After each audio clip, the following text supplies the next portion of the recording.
किसान भाइयों, आप सभी को मेरा उमा देवी सस्य वैज्ञानिक का राम राम। आज मैं आप सभी को जो हमारे घरों में पशु होते हैं उनके गोबर से केचुआ खाद बनाने की विधि के बारे में बताऊंगी।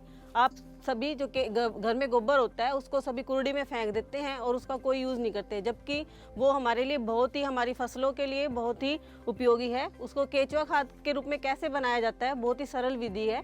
आपके घर में या ढाणियों में जैसे छप्पर बने होते हैं, अगर छप्पर नहीं भी बना सकते हो तो कोई भी पेड़ की छाया में आप केचुए की खाद बना सकते हो।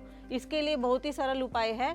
20% खेत की मिट्टी को आपके खेत में जो मिट्टी है उसका एक बिछोना तैयार कर दीजिए।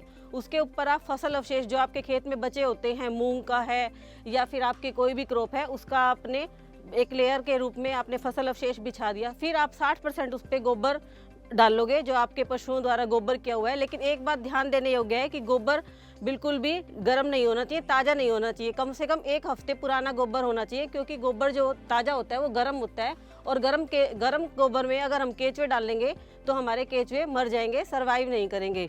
जब आपने उस पर गोबर कर दिया, फिर आपने 1 मीटर स्क्वायर के हिसाब से हमने 200 से 250 केचुए डालने हैं। जितना बड़ा बेड हो आप उसके हिसाब से आप उसमें केचुए डाल सकते हैं।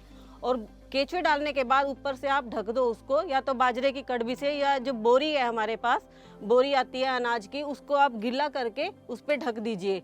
लेकिन इसमें बहुत ही ध्यान देने वाली चीज़ है कि एक तो इसमें डायरेक्ट धूप नहीं लगनी चाहिए, क्योंकि धूप में हमारे केचुए मर जाते हैं गर्मी से।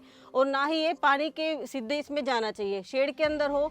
पानी भी इसमें गर्मी में हमें दिन में 2 बार देना पड़ता है, सुबह से शाम। सर्दी में आप देख कर इसकी मॉइस्चर कि जैसे ये हमारा है कि ना तो ये गीला हो और ना ही ज़्यादा सूखा हो, इसकी देखते हुए कि कितना पानी इसमें डालना है उस हिसाब से आप पानी डालिए। इसमें हमने जो हमारा केचुआ खाद बनाता है, इसीनिया फोर्टिडा नाम की वैरायटी है जो हमारे यहाँ सर्वाइव करती है, वही हमारे यहाँ पे केचुआ खाद बना सकते हैं। जो हमारी लोकल वैरायटी है खेत में, आप सोचोगे कि खेत में जो हमारी वैरायटी है देसी केचुआ है, वो उससे हम क्यों ना बना लें, लेकिन वो हमारी केचुआ खाद बनाने में सहायक नहीं होती। सिर्फ यही जो इसीनिया फोर्टिडा है, यही हमारी केचुआ खाद को बना सकती है।